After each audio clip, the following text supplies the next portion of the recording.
Hi guys! Tayo ay magluluto ngayon ng bamboo fungus at saka dried mushroom. Ito guys, dried mushroom yung lulutuin natin. At saka yung ating ito, bamboo fungus ang tawag dito guys. Okay, so let's start. And then ng mantika na konti. Wala ko lumabas. Konti lang. Ayan yung mantika natin guys. Knife. Ayan. Pure canola. Ito na lang yung gamit namin sa pagluluto. So, lagay natin ang ginger. Charan! Okay. Tapos yung ating garlic, ganyan lang yung garlic ko. Coarse garlic. Taran! Ayan. Ayan, magtatry lang ako magluto guys ha. Itatry ko lang na i-upload itong aking lulutuin ngayon. Ito. Kasi yung iba, naluto ko na.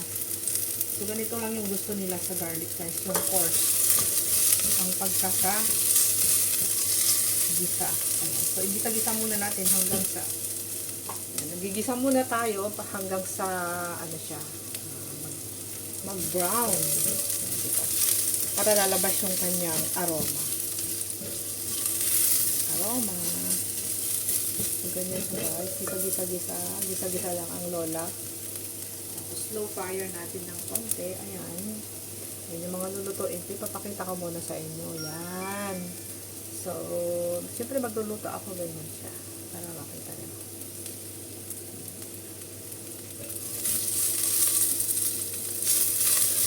Hanggang sa siya ay mabangong. Ayan guys. So, ngayon ito na.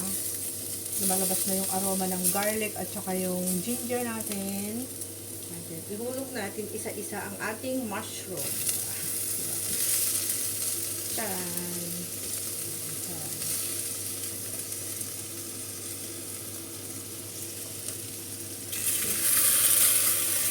Ayan. Ang lulutuin ko ay Chinese recipe.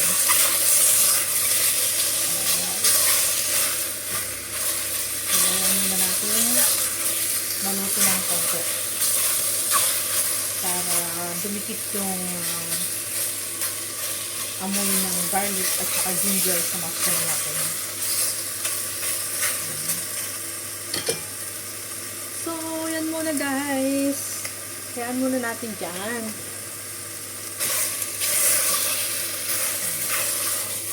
Ayan siya.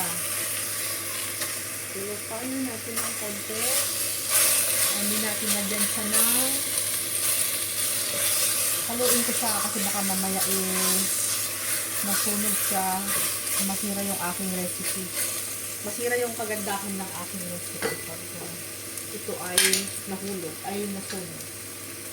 Guys, yung ating rice wine. Yan yung gagamitin kong wine. Rice wine. Hindi siya rice wine. Wala nakalagay dito na na rice wine kasi siya. Hindi ko mabasa yung Chinese. Pero as long as wine siya guys. Cooking wine. Yan. Nandun pa ng isang ganito lang. Huwag masyado marami.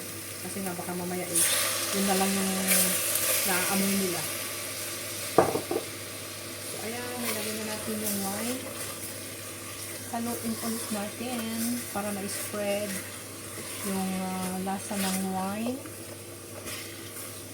Ayan. So, naka-low fire lang siya para hindi siya masunog. Kasi iba yung aking kasirola. Yung kasirola ni Lola ay maganda. Rose gold ang kulay.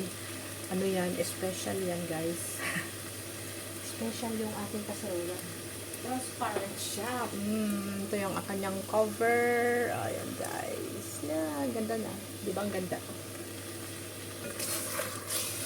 So, mag-isa ko lang dito ngayon. Kaya, pwede akong magdadak-dadak dito. Walang mamaya pa alas 8 yung dinner nila.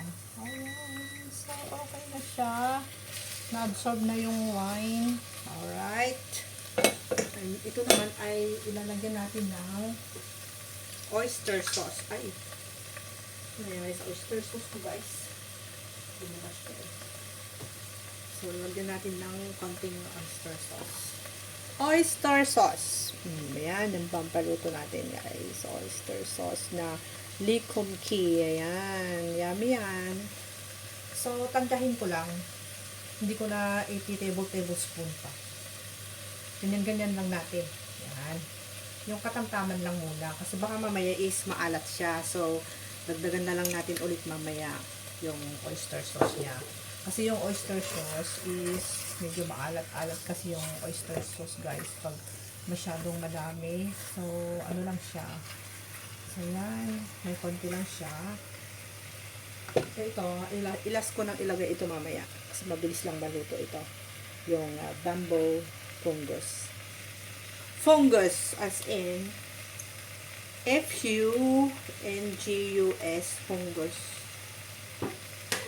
Fungus guys. So, ayan siya. Halu-haluin natin para dumikit yung lasa muna. Bago natin lagyan ng tubig. Yung fire ko pala ay ano lang siya, low fire lang yung ginagamit ko para hindi siya masunog kasi gusto ko yung ganyan lang. And then, okay na siya, maybe okay na. Alright. So, ito yung pinagbabagan ko ng mushroom. Yan guys, yung mushroom water. Kasi dried mushroom nga yung niluluto ko, diba? Kaya binabad ko siya dito ng overnight. Actually, kahapon pa ng tanghali eh. More than overnight na nga siya eh. So, ito yung tubig. Pero hinugasan ko muna yung mushroom na mabuti. Tapos saka ko na pinainal na nilagyan ng tubig na pinagbabaran ko. So, ito na guys. Hindi ko naman ilalagay siguro lahat ito. Para siya ma-stew siya. Ayan. So, ito yung natira. Ito yung natira, hindi ko nilagay lahat. And then, palakasan na natin yung fire. Palakasan na natin yung fire para sa ganun, ano siya, maluto ng konti itong mushroom. Yung mushroom, okay lang yan guys, hindi yan na overcook. Kasi nga, okay lang siya. Mga 10 minutes siguro na ganyan. Tapos saka ko ilalagay ito, bamboo fungus mamaya. And then, syempre, takpan na natin. Takpan natin. Yan. So, hindi ako i-stop. Ganyan lang talaga siya kasi ayoko mag-edit. Tinatamad ako mag-edit sa CapCut guys. So, dire-diretso lang talaga yung aking video. Sorry. So, habang inaantay natin na kumulo yan is pakita ko muna sa inyo yung aking soup for tonight. Ayan guys. Delicious soup. Ayan. Pakita ko sa inyo yung aking masarap na soup for tonight. And, ano ba yun? Sandok ko na maganda para makita nyo mabuti yung karga niya. Saan ba yun? So, yung aking kusina guys is magulo, no? So, ito yung sandok ko na gusto kong gamitin para may pakita ko sa inyo yung magandang yung aking soup for tonight is black chicken soup. Ayan yung black. Tapos yung tumakbo. Tsaka yung aking cucumber, sea cucumber guys. Ayan. Tapos meron pa siyang kasamang abalone. Ayan yung abalone. Fresh abalone guys. Yan, di ba? So ito yung soup, nilagyan ko siya ng red dates na konti lang para hindi siya masyadong matamis. Kasi matamis kasi yung red dates pag masyadong nilalagay. And then nilagyan ko rin siya ng goji berry. Yung ganyan siya, pero natunaw na siya. Konti lang para may kulay-kulay lang siya guys. So ito yung soup nila. Mamaya ang sarap. Tapos meron pa siyang dried scallop sa loob. So nakita nyo naman yung tubig is parang fruit lang talaga yung gusto nila. Ayaw nila yung maraming mga nuts kasi magtitiken yun eh. lalapot yun eh. Pero ito, masarap talaga siya. Parang seafoods. Abalone, scallop, black chicken, some of red dates, and goji berry, plus sea cucumber. So, parang seafoods na rin ito na may mix siyang chicken, black chicken guys. So, super yummy. Siyempre, hindi ko ilalagay yung oil na yan. I-strain ko mamaya ganyan. Tatanggalin ko yung oil niya. Kasi meron akong ladle na pangtanggal ng oil dyan. So, ganyan muna siya kasi i-reheat ko pa ulit mamaya yan. Pero luto na siyang sarap na. Tingnan nyo. Yung kasirola ko napakahaba. Sarap. Yan guys. So, yan na yung niluluto natin. Ilo-fire natin kasi baka dumikit siya.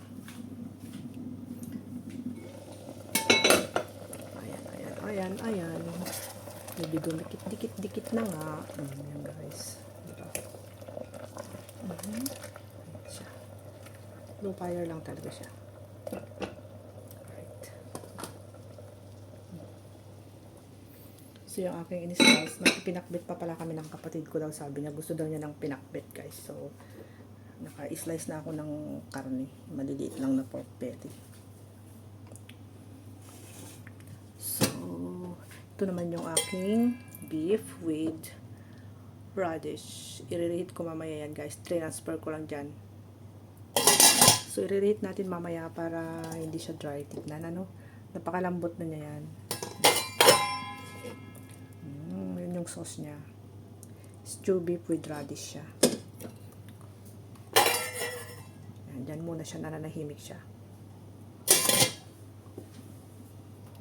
And then, back to my fish mo with dried mushroom. Tayo. Ito yung aking. Kailangan nating halu-haluin kasi ayaw ko siyang dumikit. Kasi pag may oyster sauce pag may oyster sauce, uy, lumalaki palalo yung aking mushroom. Nag-i-expand siya, guys. Ayan, nag-i-expand. Kita nyo yan. So, kaya low fire lang. And then, ilalagay ko na lutuin ko muna ng konti itong mushroom. Kulang yung tubig, guys. Dagdagan ko konti. Dagdag ko pa to konti.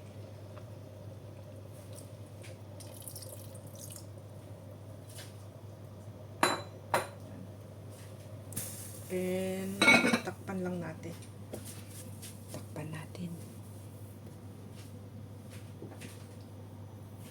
So, pagkatapos ko maluto to, lilinisan ko na yung aking gulay. Dalawang klase yung gulay yung lutuin ko. Tapos yung aking steamed fish. Ganyan lang talaga siya. Okay. So, until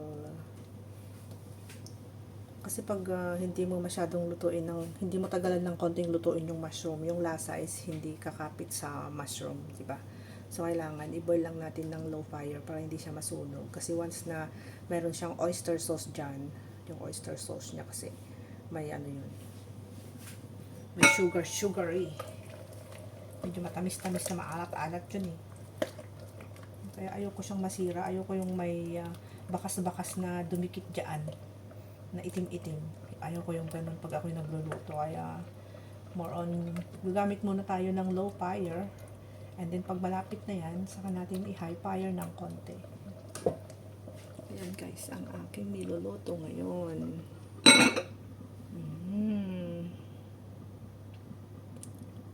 Chinese recipe. Chinese recipe tayo ngayon. Kumusta naman yung araw nyo? Kumusta naman po yung araw nyo? Kako sana, nabudol ako eh. Yung live ko kanina guys is naputol. Kasi nga, nalobat siya. And then, nung i-resume ko siya, ayaw na niya. Kaya pinatay ko na yan. Naka 4 hours lang naman ako doon. So, okay lang yun. Basta meron akong long form video. Ang importante, may long form video ako guys. So guys, hanggang dito na lang yung aking long form video. Siyempre, maging lang yan, mga 15 minutes lang yan para sa ganun hindi kayo maboring na manood, diba? So, ilalagay ko na lang mamaya yung aking aking bamboo. ang ating bamboo fungus. Yan, ilalagay natin dyan, pero hindi mo na ngayon. Kasi, syempre, hindi pa naluto yung mushroom. Hindi pa dumikit yung lasa niya. So, kailangan pa nating i-boil yan ng mga 5 minutes more to go. Saka po, ihulog yon yung fish. Yung bamboo fungus. Di pala fish mo yun kasi nasa isip ko is fish mo, pero hindi siya fish mo, is bamboo fungus niya, guys. Bamboo fungus. Smell good. Nagpapa-smell good to yung yung oyster sauce. Medyo pag hindi siya masyadong malasa mamaya, pag hindi siya maalat, dagdagan ko ng konti. Ayan. So, gusto ko muna siyang i-stew muna siya ng konti para lumambot-lambot pa yung mushroom kasi medyo malaki yung mushroom eh. Kaya kailangan natin lutuin ng longer. Ayan, guys. Lutuin natin ng longer yung mushroom muna bago natin ilagay yung fish mo, kasi yung mushroom hindi naman siya yung, tulad ng sinabi ko sa inyo, hindi yan na overcook kasi buo siya, naka-firm talaga siya, pero need a little bit more time to cook para sa ganun maging tender siya pag kinagat kasi juicy sa loob yan. Malambot na nga siya kasi binabad ko na siya ng I think 24 hours ko na binabad dyan para sigurado na malambot talaga siya sa loob pag kinagat nila. Ayan. So guys, thank you so much for watching. Bye! Dumadami na yung aking minutos. Gawin natin 17 minutes. Siyempre ipo-focus natin yung ating dried bamboo fungus. Ayan. Binabad ko din to ng tubig. Sa tubig pala. Binabad ko to sa tubig, guys. Mga 10 minutes lang. Ayan. Tapos nilinis ko siya. And then yan na. Thank you so much for watching. Bye bye. Love you all.